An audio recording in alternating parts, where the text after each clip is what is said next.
Hello, everyone. Dr. Vicki here, speaking to you from the Seeds of Transformation Healing Center.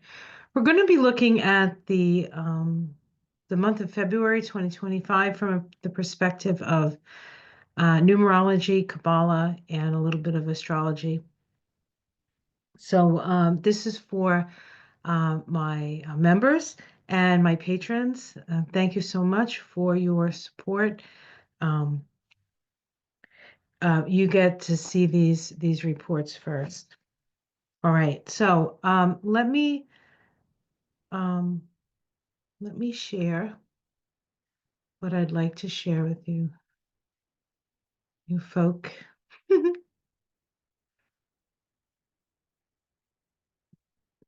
right, let's start from the beginning here. Oh, okay. So we're looking at the astrology and the Kabbalah of February 2025. Um, we start with the numbers.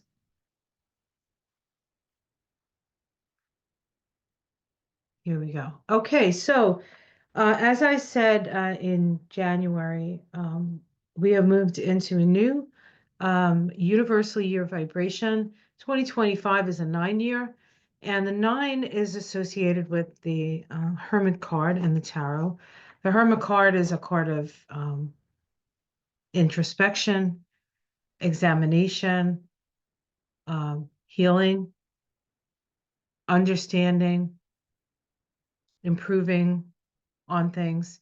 The energy is astrologically is the sign of Virgo. And on the Tree of Life, it's the 20th path called the Intelligence of Will. Here it is on this Tree of Life right here. And it connects Hesed, which is the Sephiroth of Jupiter. Jupiter at this time is in Gemini. And the Sun, Sephiroth of the Sun, Tiphereth. And of course, in the month of February, we start with the Sun oops, excuse me. When I wanted to do that, it doesn't do it. With the Sun in Aquarius, and then, of course, moves into Pisces. These two, Aquarius and Pisces, are the most collective of the signs, least individualistic of the signs, kind of, most collective.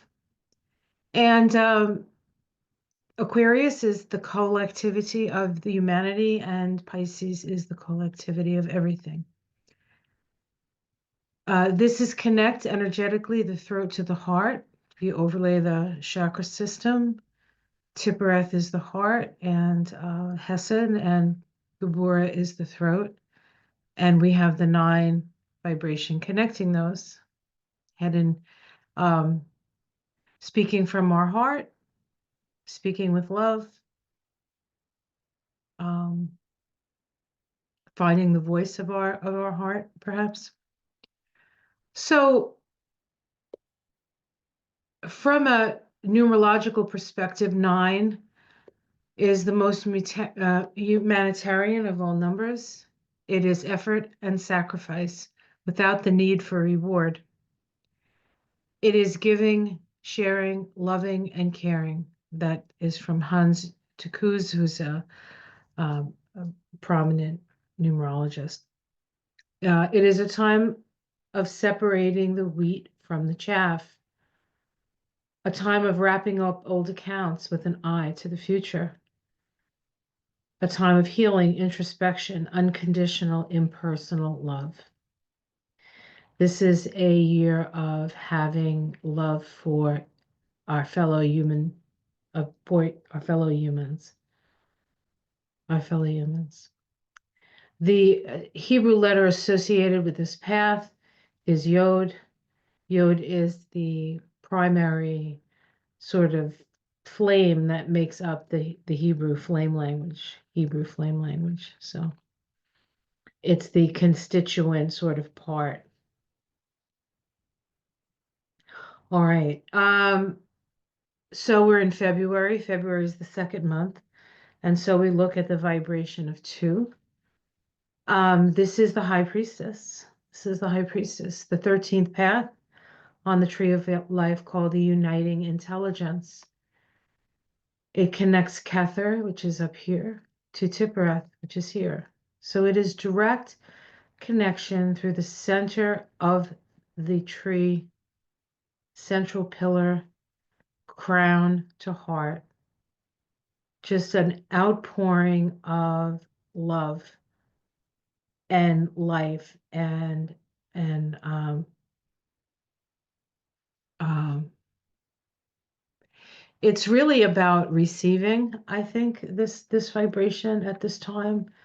We are receiving grace directly from spirit. In the moment, the middle pillar on the tree of life is the present moment. This pillar, the pillar of severity, is the pillar of the future. This is the feminine side. And this is the pillar of the past. This is the masculine side. So this side deals with the past. This side deals with the future. And this deals with the present moment. And everything is connected in the heart here. You see that? In the heart, right down the center. Direct message from spirit to know and keep silent. Hidden things are uncovered in a time of revelations. That which is hidden is uncovered at this time. 2 is the gentleness of all of the numbers and represents cooperation, diplomacy, and tact. It is a supportive number and it often plays the role of advisor. Hans de Koos. It is a time of gestation. It's important to be patient and receptive to new ideas, maintain balance and equilibrium, and remain poised. Of course, the 2 symbolizes the yin and yang, the 2 sides of things. And this is Gimel, which is camel, this Hebrew letter that represents this path. And this is considered crossing the abyss, the desert abyss. That expression, it is easier to get a camel through an eye of a needle than it is to get a rich man to heaven. Because the rich men, they don't want to let go of their power, and their power is of the earth. But the earth is for all of us.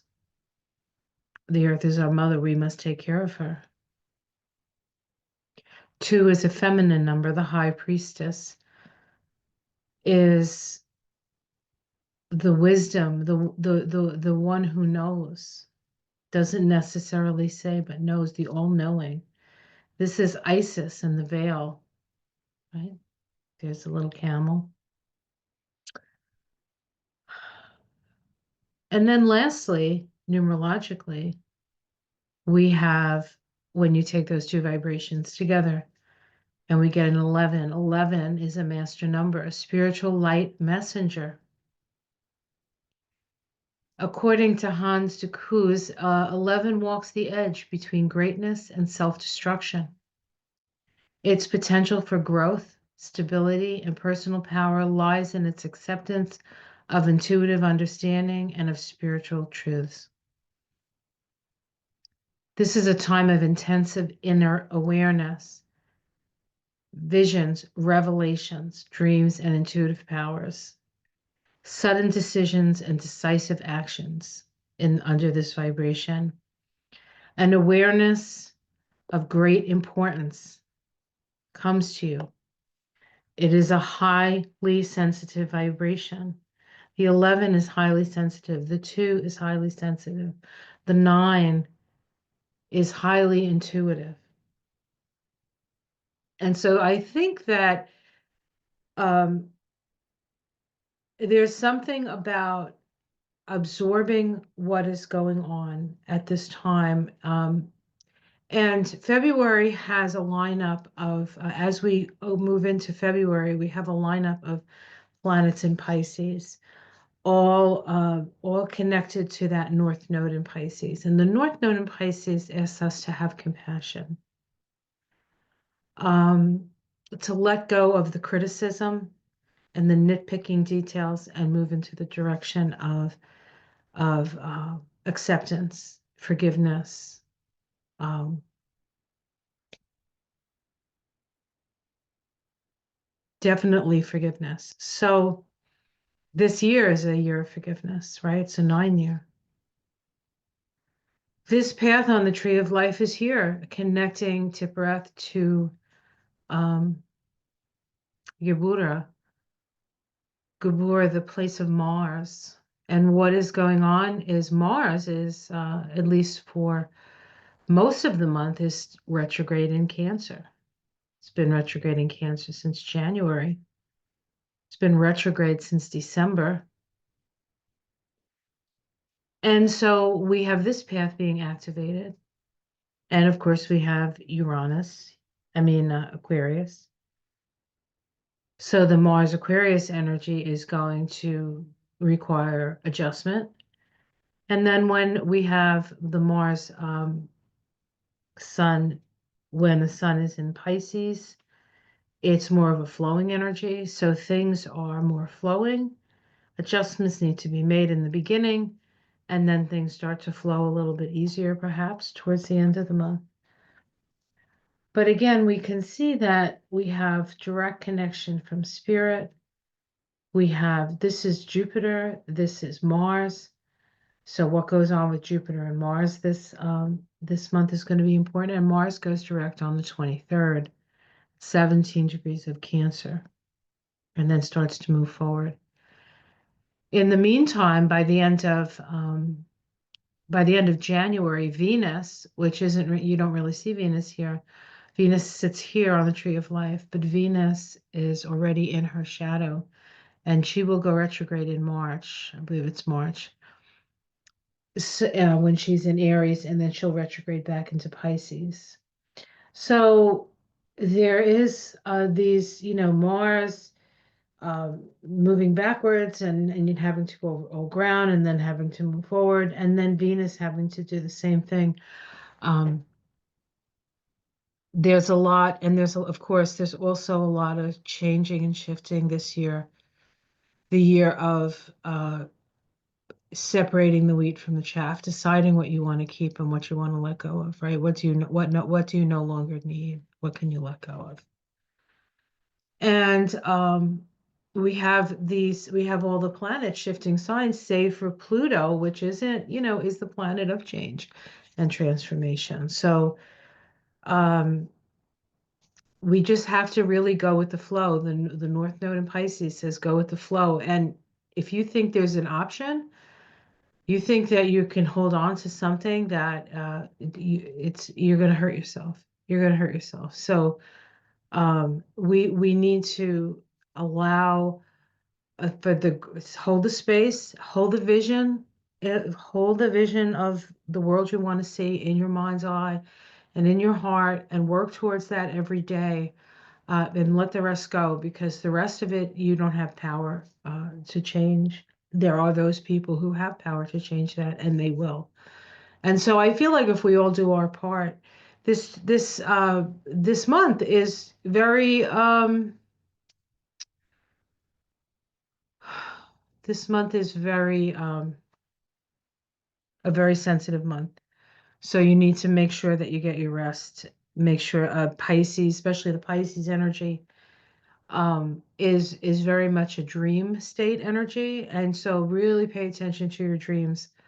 All right. I think that's all I want to do for this video. I'm just going to do the, hold on, let me see. Yeah, okay. So that will be for all the signs. So, all right. So let me, I just want to do one more thing with you guys. Okay. All right. So that was the thing, right? The thing I do. Yes, teacher. Now I just want to, I took the three cards for the month, right? So we have the year vibration, which is a 9. This is investigation, right? Investigating. And then we have the 2. So this is the month vibration. This is the Hermit. This is the High Priestess. She holds the secrets. Secrets revealed, connected to the moon, right? And then we have Those two vibrations added together, we get justice. So this is a powerful lineup for February. It's not, as you notice, it's not an active energy. The only really active thing about the energy of these three cards is the active mind. Learning something, figuring something out, that is active. But everything else, it's not about action per se, that we would say, go do this or go do that. It's not that. It's a receptive time. And we will have our opportunities to stand up, believe me. But I think February is a time of being receptive to the messages that are coming through. Okay. All right. So that's what I see. Anyway, this is sort of a new, I don't really know what to say, because this is kind of a new thing that I'm doing for the month. So you know what, I'm gonna because I can't help myself, I'm gonna pick a Mystic Sister Oracle card for this month for you guys. So let me do that. So this is what members and patrons get. Oops. Oh dear. Okay, this is, I guess this is because it jumped out. All right, let me get it with my toe. Get it with my foot. What do we get? Kuan Yin. Yeah, Kuan Yin. She is the goddess of compassion, Kuan Yin. All right, let me find the little book. Where's the book? Okay, hold on 1 minute, guys. So sorry. Oh, there it is, under the other little book. Kuan Yin. So this is for all of us for February. Okay, was that a K? Okay. Okay, K. Kuan Yin, here we go. I'll hold it up. Such a pretty card. This is the Mystic Sister Oracle, by the way. Here we go. Kuan Yin is an Asian deity of mercy and compassion. Kuan Yin, compassion and empathy. Her name literally means observing the cries of the world. She sits at the center of a mandala and can hear every point of view at once. The action this card asks of you is to find a more transcendent perspective. Realize that when we make judgments or harsh criticisms towards ourselves or others, we are likely not taking the full story into account. We've all suffered and we are all doing well. It isn't always easy to remember what it felt like during our rocky phases. We must try to recall the details, including all the sorrows and pains and the courage involved in making a change. This allows us to increase our empathy and gain wisdom. Sit with compassion. Sit with passion. And compassion, of course, is a compassion for self as well. So be good to yourself, be good to others, be kind, not because anybody's looking, but just because you're doing it from a place of open-heartedness.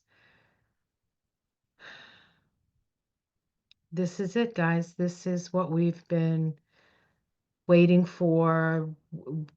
This is what we kind of expected was going to happen, but you never know how it's going to happen. So when it happens, you just have to recognize that it's happening. So let the light in, let your light shine, and receive the messages, because those messages will come in handy for the future, I think. All right, take care, everyone. Much love. Much, much love. Namaste.